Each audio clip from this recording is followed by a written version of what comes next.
ನಮ್ಮನೇಲಿ ಇವತ್ತು ಹಪ್ಪಳ ಮಾಡಬೇಕು ಅಂತ ಅಂದ್ಕೊಂಡಿದ್ದೀವಿ. ನಾವು ಎದ್ದು ಬರೋ ಅಷ್ಟರಲ್ಲಿ ಅಮ್ಮಲೆಯ ಆ ಹಪ್ಪಳ ಮಾಡೋಕ್ಕೋಸ್ಕರ ಮುದ್ದೆ ಎಲ್ಲ ಮಾಡಿಬಿಟ್ಟು ಶಣಿತಾ ಕೂತಿದ್ರು.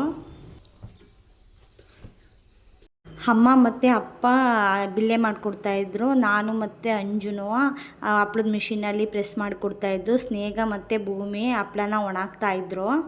ಇವಾಗೆಲ್ಲ ತುಂಬಾ ಬಿಸಿಲು ಟೈಮ್ ಅಲ್ವಾ, ಬಿಸಿಲು ಹತ್ತಿರ ಕೆಲಸ ಮಾಡೋಕ್ಕಾಗಲ್ಲ ಅಂತ ನಾವು ಬೇಗನೆ ಕೂತ್ಕೊಂಡಿದ್ದು ಹಪ್ಪಳ ಮಾಡೋಕ್ಕೋಸ್ಕರ. 8 ಗಂಟೆ ಹೊತ್ತಿಗಲ್ಲೇ ಹಪ್ಪಳ ಮಾಡೇ ಆಯಿತು.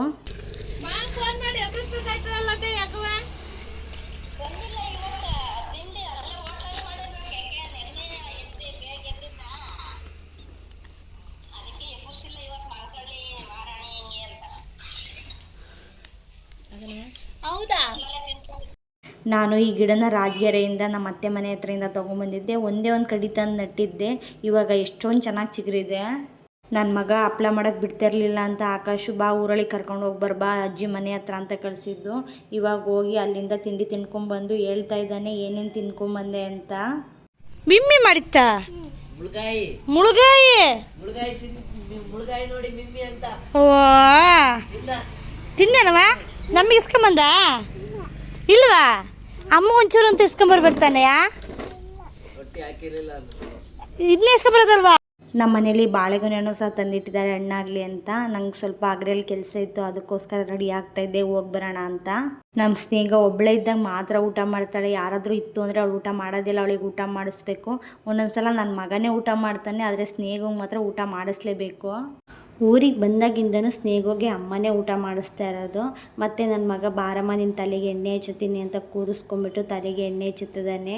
ನೋಡಿ ಹೇಗೆ ಹಚ್ಚುತ್ತಿದ್ದಾನೆ ಚೆನ್ನಾಗಿ ತಲೆಗೆ ಎಣ್ಣೆನ ಅಂತ.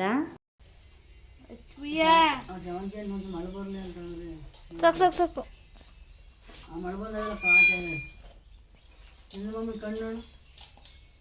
ನೋಡ್ಬಿಡ ಕಣವ, ನಿನಗೆ ಬೇರೆ ಆದ್ರೆ ಬಲ್ಲ ಯಾರು ಕೆಲಸ ಮಾಡೋರು.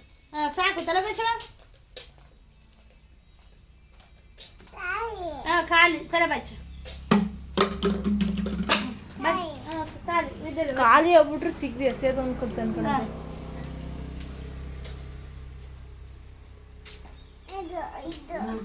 ಎಂತದವ ಏನು ಮತ್ತೆ ಇಟ್ಕೊಳತಿ ಇದು ಅಂದ್ರೆ ಅದು ಬೇಡ ನಂಗೆ ಅದು ಚೆನ್ನಾಗಿಲ್ಲ. ಅದು ಆ ಟಾನಿಕ್ಕು ಅವಳು ಹಚ್ಕೊಂತಾರದು.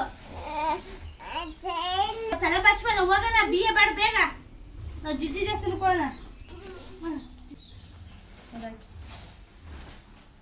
ಬೇಗ ಬಚ್ಚು ಬೇಗ ಹೋಗೋಣ.